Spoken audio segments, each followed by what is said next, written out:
Photography as therapy. Very effective therapy, in fact. Who said so? I said so because that is what I believe. I think photography is just as effective as any other therapy based on somebody's belief. One has to be careful as to what one believes, especially if it comes from so-called sources of authority. For example, the FDA is a source of authority.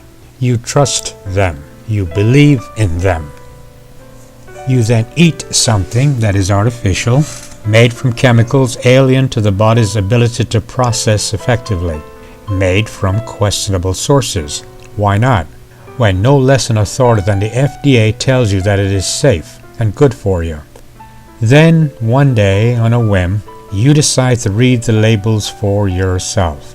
You go even further and investigate for yourself the ingredients of what is inside that so-called food stuff and what it can do to your body, your health, your well-being. And you come away very shocked at what you're eating, noting that you're actually ingesting things that were never meant for the human being to ingest.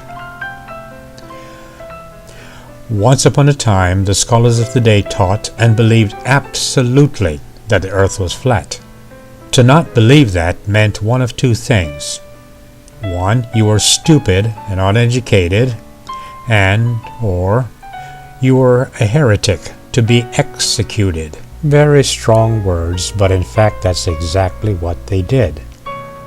Belief systems can be very strong, with some very serious overtones. For example, you may want to look up the origin of the word picnic, innocent enough word as it is, picnic, and then read what happened at picnic-like settings in our history. You really need to keep in mind that it wasn't that long ago that certain members of our society were not considered human beings, people from no less an authority than the Bible. According to the clergy, these sources of authority would determine which among us would deserve civil rights and which would not. As I said, belief systems can have some very serious implications. Once upon a time, the educated ones of the day were the clergy, and if they said that the earth was the center of the universe, then, as an uneducated person, you had no choice but to believe that the center of the universe was in fact earth. And to not believe that, you would of course risk the fate of execution. Think about that. I did today. I thought about that as I drove on Witch Duck Road today. This is where they would throw women accused of being witches into a lake on Witch Duck Road. And if they drowned, that proved it. They were witches.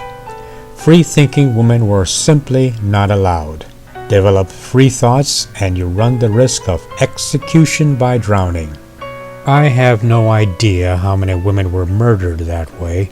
After all, they were witches. So, maybe nobody even bothered to keep a record of those witches. Yes, well, you say that could not happen today. Really? Do you really believe that our justice system is infallible, without built-in, deliberate imperfections? When was the last time you entertained yourself by questioning what you really believe about anything? Your religion, your heritage, your politics, your parents, or any so-called sacred cow, not to be questioned areas of your life. As an uneducated person, that is to say, I am not learned in so many disciplines, meaning that I am free to think as I wish. Dogma does not enslave me. And as an ignorant person on so many different levels, on having to do with so many different subjects, I am free to draw my own conclusion based on three things: my knowledge, my experience, and my feelings. Now, that is freedom of thought. Don't get me wrong, I'm not advocating ignorance, quite the contrary. As a matter of fact, I am saying know what you're talking about and know what you actually believe in is so. In other words, substitute facts for fantasy, regardless of the authority who generated that fantasy. I believe that Patarv is therapy, and it is really, really, really good therapy. So now, you can share your belief with me by sharing your comments and your suggestions. Thank you.